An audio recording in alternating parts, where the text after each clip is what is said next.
يا نفس إن لم تظفري لا تجزعي.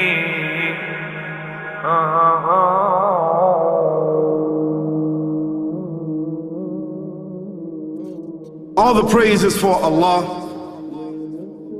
who is the author of all existence and the most generous to his creation, while he is also the all-compelling. He is the only one worthy of our worship, having no partners, no associates, no sons, no daughters, no one whom he must consult, and no one or anything which has any comparison with him. All the praise is for Allah, who is the King of all who claim sovereignty, the only one who has the right to legislate for his creatures. He is the giver of life. He is the causer of death, while death has no effect upon him, because he is the ever-living, the self-subsisting, the eternal and the only absolute. All the praise is for Allah, who has power over all things, and there is in reality no power and no strength, no influence to cause benefit or detriment except through him. It is he who created this complex world, the seen and the unseen, the evident and the speculative, the earth and all that is on it and everything that is in it. It is he who sent his messengers and prophets, alayhimus salam, with the common message of strict monotheism, which simply means that there's absolutely no one worthy of worship, no one worthy of our obedience except the Almighty, the One, the Absolute, and who has no partners. The earlier messages which changed the world in the area in which the prophets were sent, those messages we know have changed, and even the prophets who brought them, their names are now lost. We just know in general because Allah told us in the Quran, وَلَقَدْ بَعَثْنَا فِي كُلِّ أُمَّةٍ رَسُولًا أَنْ يَعْبُدُوا اللَّهَ وَاجْتَنِبُوا الطَّاغُوتَ. I've sent to every nation a messenger, calling people to worship Allah alone and to avoid the worship of false gods. This essential message has been preserved in Islam in a way that it was never preserved before. Not because the message was different, because it was the same message, but because of the fact that there would be no other prophets who would come after Muhammad sallallahu alaihi wasallam. So therefore that message now had to be protected. It had to be preserved in a way none of the earlier messages were preserved. I will relate this. What you say you have come to know 40 years back, and what you call the Big Bang is already mentioned in the book which I read, the glorious Quran. It's mentioned 1400 years ago in Surah Anbiya, chapter number 21, verse number 30, which says, Avalam yaral lazina kafaru. Do not the unbelievers see anna samawati wal arda kanat ratkan fataqnahuma, that the heaven and the earth were joined together and we clove them asunder. What you're talking about, the Big Bang, I try to imagine compressing a spring. I push it closer and closer and closer together so it's smaller and smaller and smaller, and I've stored a tremendous amount of energy in that spring, and when I let it go, it bursts out, it bursts out, it bursts out. The creation of the universe, which you came to know 40 years back, is already mentioned in this book, the glorious Quran, 1400 years ago. Who could have mentioned that in the Quran? So the atheists will say, maybe someone wrote, maybe it's a fluke, maybe it's a guesswork. A human being, regardless of who they are, or where they are, or what they do, will have this curiosity. They'll want to know, why am I here? How did I get here? And do I have a purpose? And if so, what is it? The only one who would really be able to answer that question would be the Creator Himself. If there is a Creator, it would be up to Him to tell us why we were created and what He expects from us and what this life is really about. Allah has shown the people from the time of Adam until right now, has shown the people what He wants from them.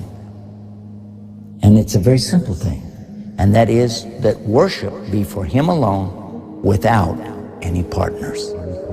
In fact, we know this life to be a test from Almighty God. That's why we're born and that's why we die. Because there has to be a beginning and an end for us to be tested on. The next life, after this life, no one will ever die again. A bad person or a good person. Both are brought back and they continue to live in the next life, either in good shape or not so good shape, depending on how they did on the test. The worship of the God of Abraham, that was what was taught by these prophets. The Lord of the Arsh and Kursi. We're talking about the Lord of the worlds. Alhamdulillah Rabbil Alameen. We're talking about the Lord of the entire universe and beyond. The entire universe and beyond. You know, we live in this dunya and we are fascinated with this dunya which Allah subhanahu wa ta'ala indeed has created in a beautiful manner. We're fascinated. There are over billions of people which live on this dunya at this moment in time. Over 6 billion people that live on the dunya at this moment in time. This dunya of Allah subhanahu wa ta'ala is so big that there is space in this dunya for billions and billions and billions or more people. But what is this dunya in comparison to what Allah subhanahu wa ta'ala has created out there? This dunya is insignificant. This dunya is meaningless to Allah. It means nothing. It is worthless. So worthless, compare it with the sun.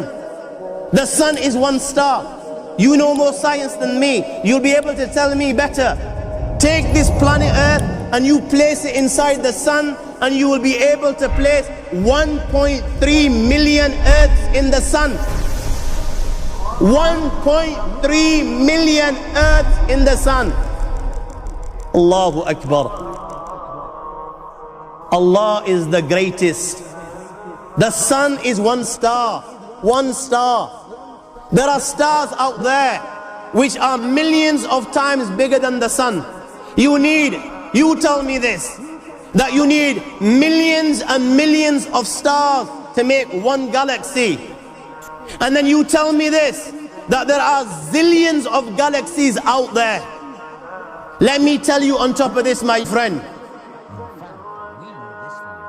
After this, whatever you see above, when you raise your head and you look above, whatever you see above, the zillions and zillions and zillions of galaxies, let me tell you, this is everything there is within the first heaven.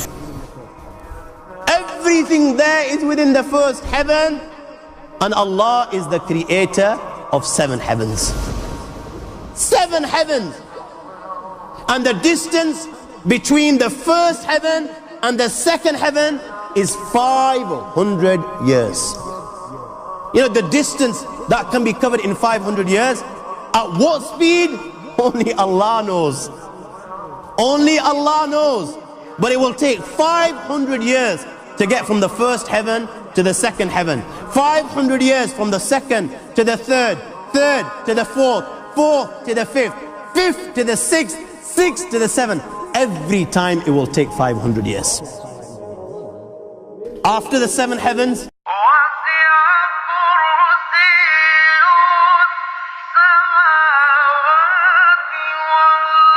وَسِعَ كُرْسِيُّهُ السَّمَاوَاتِ وَالْأَرْضِ. You all read the Ayatul Kursi. You all know the Ayatul Kursi. After this you have the Kursi of Allah. You have the chair of Allah subhanahu wa ta'ala.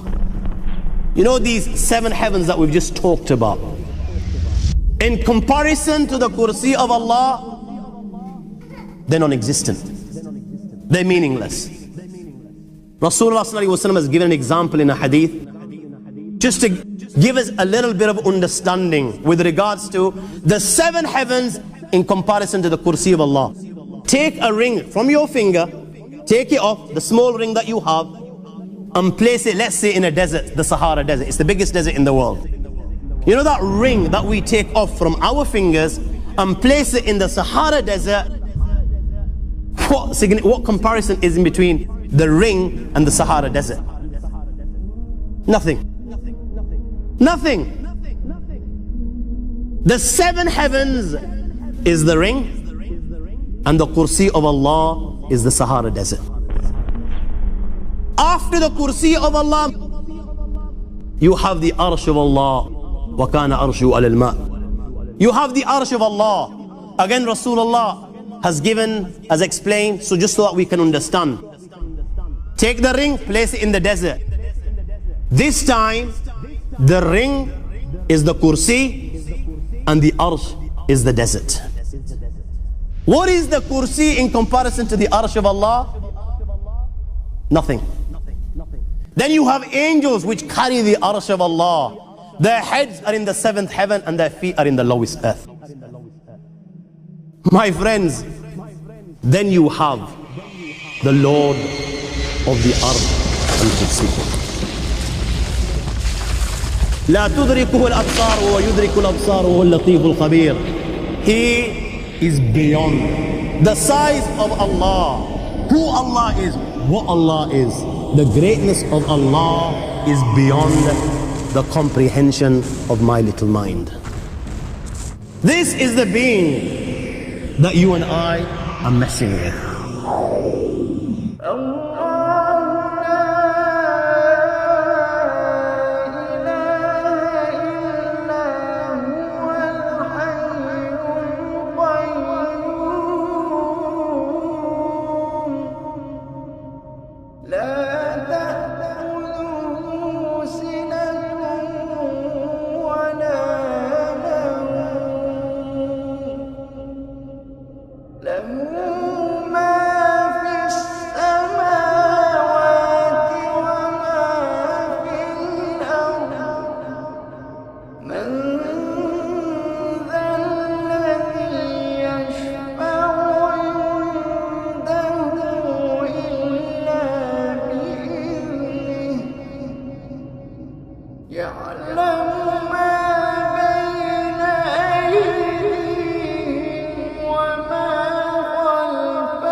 وهو